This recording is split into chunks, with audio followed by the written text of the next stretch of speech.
की भूमि है, यहाँ से ज्ञान पूरे देश में विश्व में गया है, और इसमें ज्ञान देने आएगा साला एक पाखंडी। बताओ, ये ज्ञान की भूमि में कोई ज्ञान देने आएगा? हम लोग तो खुद ज्ञानी हैं, हम लोग तो पैदाइशी ज्ञानी हैं बिहारी, जो सारे देश को ज्ञान देते हैं। अब बिहारी को कोई ज्ञान देने आएगा तो ये तो बिहारियों का तौहीन है, मूर्खता है, और क्या होगा? धर्मी बात करने वाला नहीं मिलेगा शास्त्री की तरह।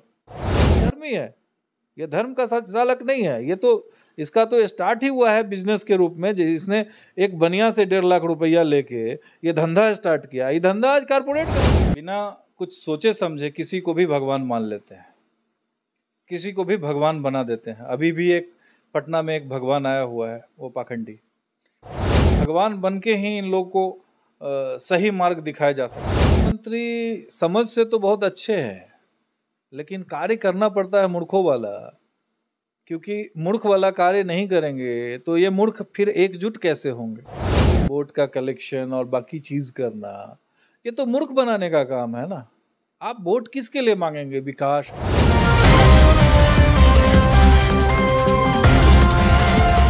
मुस्कुरा लीजिए, आपको मिलवाने जा रहे हैं भगवान से, वो भी धरती के भगवान से। तो हमारे साथ भगवान डॉक्टर अभिषेक जी हैं, तो पहले इनका स्वागत करते हैं अपने चैनल में हम। धन्यवाद।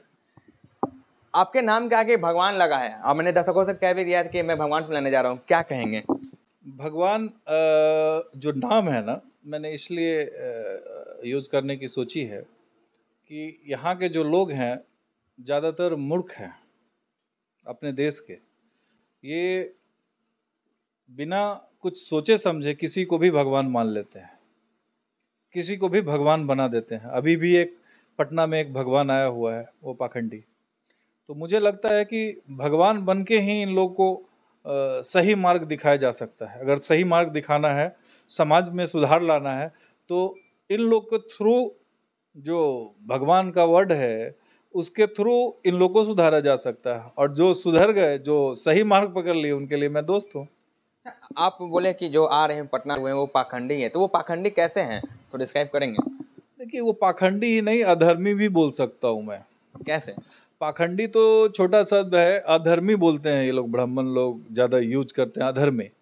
देखिए, धर्मी का मतलब होता है धर्म की सही बात करना, लोगों को सही मार्ग देना, उग्र नहीं करना, पाखंड नहीं फैलाना। धर्म का कोई भी धर्म बना था, जो अच्छे लोग थे जो यहाँ पे आए धरती पे, वो उन्होंने कुछ अच्छा कार्य किया था, इसलिए उनको बाद में भगवान की संज्ञा दी गई थी।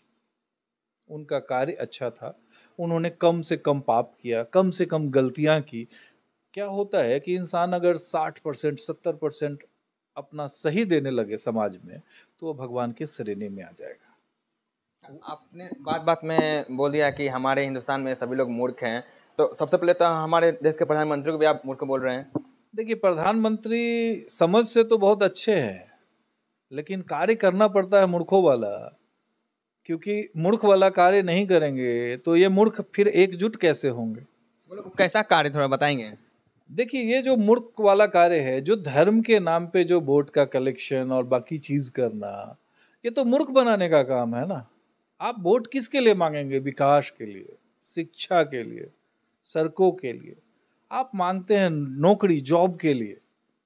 आपने कहा 2 करोड़ जॉब, आपने कहा बड़े शिक्षा में हम सुधार कर, कहाँ हुआ? कहाँ देश है आज के डेट में? शिक्षा का जो स्तर है कितना निम्न हो चुका है, नौकरियां देश से चली गई, सारी चीजें खत्म होती जा रही है धीरे धीरे। तो ये कार्य केवल धर्म जो फैलाव है, ये वोट के लिए है। लोगों को समझना चाहिए, वोट वैसे लोग को देना चाहिए जो सच में काम करना चाहता है। मैंने एक देश में अच्छे राजनेता भी हैं जिसको मैं मानता हूँ, हो सकता है आप नहीं मानते हो। मैं केजरीवाल को अच्छा नेता मानता हूँ। उन्होंने शिक्षा पे अच्छी काम किया है, और शिक्षित होगा यह देश ना, तो सब कुछ अपने आप समृद्ध हो जाएगा। और शिक्षा जो है, जो सरकार शिक्षा पे फोकस करेगी, वो सरकार सबसे अच्छी होगी। शिक्षा स्वास्थ्य अगर सही कर दिया किसी भी देश का, तो बाकी चीज़ तो झक मार के आ जाएगी। कहाँ दिक्कत है? 10 साल 15 साल के बाद देश अपने आप समृद्ध हो जाएगा, बस सबसे ज़्यादा मजबूत हो जाएगा। और ये सरकार, जो अगर पॉलिटिक्स की बात की जाए, तो केजरीवाल ने दोनों का काम किया है। धीरेन्द्र शास्त्री बिहार आ रहे हैं, तो राजनीति हलचल मच गई है, सत्ता पक्ष विरोध भी कर रहे हैं, आप विपक्ष साइड ले रहे हैं, तो इसको आप कैसे देखते हैं जो पटना आ रहे हैं? हम तो कहेंगे कि सत्ता और विपक्ष दोनों को विरोध करना चाहिए ऐसे अधर्मियों का। ये पापी हैं। आज कन्याएं गायब हो रही हैं इनके छतरपुर आश्रम से, उसको कोई सूद लेने वाला नहीं है। इनके चेले किसी की पत्नी को भगा के ले जाते हैं, कोई सूद लेने वाला नहीं है। तो क्या काम कर रहे हैं भैया? क्या धर्म फैला रहे हैं? किसको धर्म फैला रहे हैं? कहाँ धर्म दिख रहा है आपको? मेरे को तो नहीं दिख रहा है। बिहार आ रहे हैं हनुमान कथा करने के लिए, तो हनुमान कथा तो कोई भी कर सकता है, इसमें किसी को पाबंदी नहीं होना चाहिए। देखिए, कथा करना चाहिए, हर चीज़ करना चाहिए। मैं किसी का इसके लिए विरोध नहीं करता हूँ। यहाँ संविधान कहता है कि हर धर्म के मानने वालों का ये देश है। किसी भी धर्म को यहाँ माने लोग, उससे कोई मतलब नहीं है। लेकिन इसको प्रोपगंडा फैला के नहीं, गलत चीज़ों को करके नहीं। वो कहते हैं कि देश को हिंदू राष्ट्र बनाएंगे। मैंने सुना है, और अच्छे से एक चैनल पे, बड़े प्रसिद्ध चैनल पे रजत शर्मा जी ने इंटरव्यू लिया। उसमें इनसे बोला कि इनकी सिस्टर की शादी एक मुस्लिम लड़के से हुई, और ये कहते हैं कि एक तो परिवार हमारा हिंदू नहीं हो पाता है और हम कहते हैं कि हिंदू राष्ट्र बना लेंगे।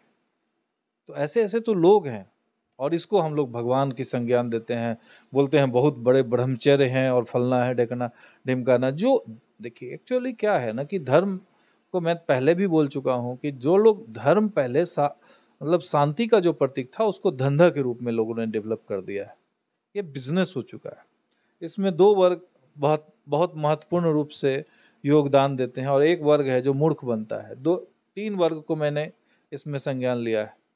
एक वर्ग है जो कि ब्राह्मण है, जो बेचता है भगवान का नाम और भगवान का डर मार्केट में। दूसरा वर्ग है बनिया, जो वहाँ पे दुकान दौरी लगा के चुनरी से लेके प्रसाद से लेके बाकी चीज़ों को बेचता है। तीसरा एक वर्ग है क्षत्रिय, जिसको राजपूत या आज के डेट में बहुत हमारे भी। तो ये वर्ग केवल लाठी लेके खड़ा रहता है मूर्खों की तरह। तो ये तीन वर्ग का प्रोपगंडा, बाकी वर्ग तो मूर्ख बनते हैं। ठीक है, दो वर्ग ही इसमें मलाई खा रहा है, एक बनिया और एक ब्राह्मण। बाकी वर्ग इसमें मूर्ख बनने के अलावा उनका कोई योगदान नहीं होता है। वो अपने बच्चों को पढ़ाएं, इस अनुष्ठान ये लंद फंद के चक्कर में ना पड़ें, अपने बच्चों को शिक्षित करें, उनका जनरेशन सुधर जाएगा। और कुछ नहीं करने की जरूरत है। और कोई भी चीज़, कोई भी कुछ भी बताता है तो उसको पहले विवेक से सुने, फिर उस पर सोचे, फिर विश्वास करें, न कि सुनते ही विश्वास कर लें। ये बिल्कुल गलत है। मैं उसका विरोधी हूँ कि केवल सुन के हम विश्वास कर लेते हैं, उस पर दिमाग नहीं, तर्क नहीं, बिना तर्क का किसी भी बात को मान लेना। ये लोग, ये जो मूर्खों की जो संज्ञान मैंने दिया कि इंडिया में ज़्यादातर मूर्ख हैं, तो मूर्ख ऐसे ही हैं कि कुछ भी चीज़ सोचते नहीं हैं, सीधा विश्वास कर लेते हैं। इसलिए मैंने मूर्ख का संज्ञान दिया है, क्योंकि मूर्ख ऐसे ही होते हैं। मूर्ख का मतलब क्या होता है कि किसी चीज़ पे तर्क नहीं करना, किसी चीज़ पे बात नहीं करना, वही तो मूर्ख है ना। इस धरती पे कौन मूर्ख है? जो कुछ नहीं बोल रहा है, कुछ नहीं बोल रहा है। ठीक है, मैंने कल एक और चीज़ सुना और मैं बताता हूँ। एक था, यहाँ पे ब्राह्मण कई तरह का युग के बारे में चर्चा करते हैं, तो उस युग को भी एक बार समझेंगे तो समझ में आएगा कि किस तरीके से हम लोग आज भी मूर्ख हैं और किस तरीके से। सतयुग कहते हैं। सतयुग ऐसा युग था जहाँ केवल ब्राह्मण पढ़ते थे, और ब्राह्मण जो कहते थे वही सत्य हो जाता था, इसलिए वो सतयुग कहा गया था। उसके बाद आया द्वापर युग। तो द्वापर युग में दो वर्ग को पढ़ने का मौका मिला। एक वर्ग था ब्राह्मण और दूसरा वर्ग था क्षत्रिय, जो राजा का फैमिली था। उसके बाद आया त्रेता युग। त्रेता युग में कहा गया कि तीन वर्ग पढ़ेंगे। कौन कौन वर्ग? ब्राह्मण, क्षत्रिय, वैश्य। इसको त्रेता युग कहा गया। उसके बाद आया कल युग। कल युग मतलब काला युग, गंदा युग, भ्रष्ट युग, अधर्मी युग, जिसको संज्ञान दिया गया, जिसको कलयुग कहते हैं, जिस युग में आज हम जी रहे हैं। जिस समय में, कलयुग में, सारे वर्ग को पढ़ने का अधिकार मिला, इसलिए लोग इस युग को सबसे गंदा युग कहते हैं।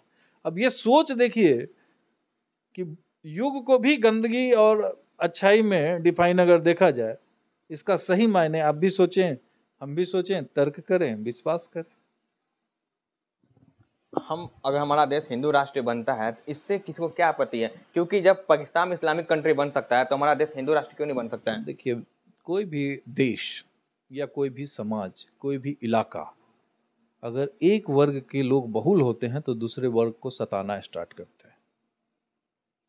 कोई भी देश अगर धर्म के हिसाब से चलेगा तो धर्म बर्बादी का रास्ता दिखाएगा। क्योंकि धर्म की जहाँ बहुलता होती है तो जो पॉजिटिवनेस है उसको लोग छोड़ के नेगेटिवनेस को पकड़ते हैं, नेगेटिव चीज़ों को पकड़ते हैं।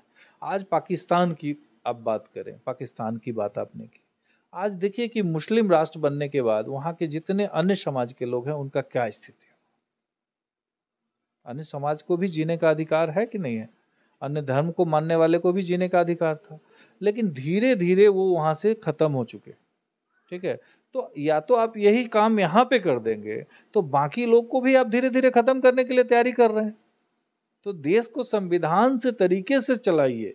आज बहुत सारा अच्छा देश हो रहा है धीरे धीरे। आज सऊदी अरब मुस्लिम कंट्री होते हुए भी वहाँ किसी भी तरह का कट्टरता नहीं। आप जाइए, आप देखिए वहाँ का सिस्टम, देखिए वहाँ का कानून, देखिए वहाँ के चालकों को, देखिए कि कैसे कानून चलाते हैं। वहाँ का टैक्सेशन देखिए, यहाँ तो एक भिखारी भी टैक्स देता है, वहाँ तो कोई भिखारी टैक्स नहीं देता है। वहाँ एक ही प्रकार का टैक्स है। विश्वास करेंगे आपको? हमारे देश इनकम टैक्स का कोई जरूरत ही नहीं है वहाँ पे। आईटी को कोई रिटर्न भरना नहीं है, कोई जीएसटी रिटर्न नहीं भरना। एक छोटा सा एक टैक्स है, मात्र एक टैक्स पे पूरा देश चल रहा है और इतना बढ़िया से फल फूल रहा है। क्या जरूरत है? और एक कानून का उल्लंघन करने वाला आपको वहां नहीं मिलेगा।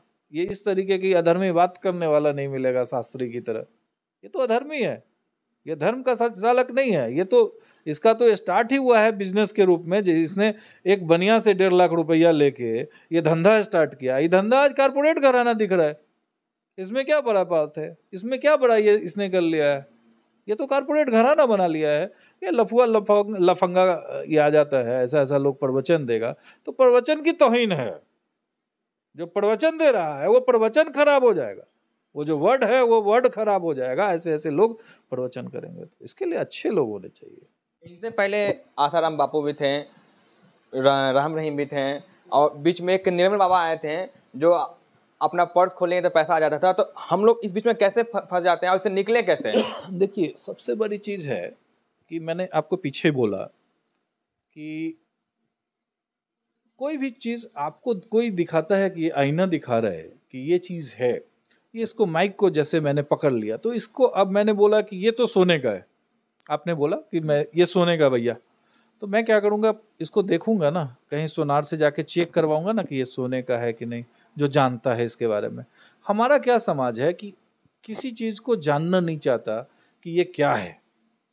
हमारा जो समाज है किसी चीज़ को जानना नहीं चाहता ये क्या है। ये आपने बोल दिया ये सोना, उस अगले ने मान लिया ये सोना, तो ये नहीं चलेगा। ये देश में नहीं होना चाहिए। लोग को तर्कवादी होना चाहिए, विकासवादी होना चाहिए, और धर्म एक है मानवता, मानवता और मानवता, जिसको मानना चाहिए। लास्ट में धीरेन्द्र शास्त्री को क्या मैसेज देंगे? क्योंकि बिहार आ रहे हैं, बिहार में अभी हलचल मचना है, पूरा ट्रैफिक व्यवस्था खराब हो जाएगा नूरपुर जाने का एरिया में। देखिए, ये लफंगे हैं, लफंगे, मैं तो इसको लफंगा बोलता हूँ। लफंगों को किसी भी राज्य में जाके अशांति नहीं फैलाना चाहिए। धर्म का प्रचार करना बहुत अच्छी बात है। धर्म के प्रचार के लिए यहाँ भी उससे बहुत बहुत बहुत ज्ञानी लोग हैं। ये तो ज्ञान की भूमि है, यहाँ से ज्ञान पूरे देश में, विश्व में गया है, और इसमें ज्ञान देने आएगा साला एक पाखंडी? बताओ, ये ज्ञान की भूमि में कोई ज्ञान देने आएगा? हम लोग तो खुद ज्ञानी हैं, हम लोग तो पैदाइशी ज्ञानी हैं बिहारी, जो सारे देश को ज्ञान देते हैं। अब बिहारी को कोई ज्ञान देने आएगा तो ये तो बिहारियों का तौहीन है, मूर्खता है, और क्या बोलूँ मैं। हमारे साथ डॉक्टर अभिषेक जी थे। इनका साफ तौर पे कहना है कि हम बिहारी तो खुद भी ज्ञानी हैं, तो हमें कौन ज्ञान देने आएगा? तो ये मूर्खता है कि हमें कोई ज्ञान देने आ रहा है। ऐसी खबरों से रूबरू होने के लिए हमारे चैनल को लाइक करें, सब्सक्राइब करें। आप देख रहे हैं दस्तक बिहार। धन्यवाद।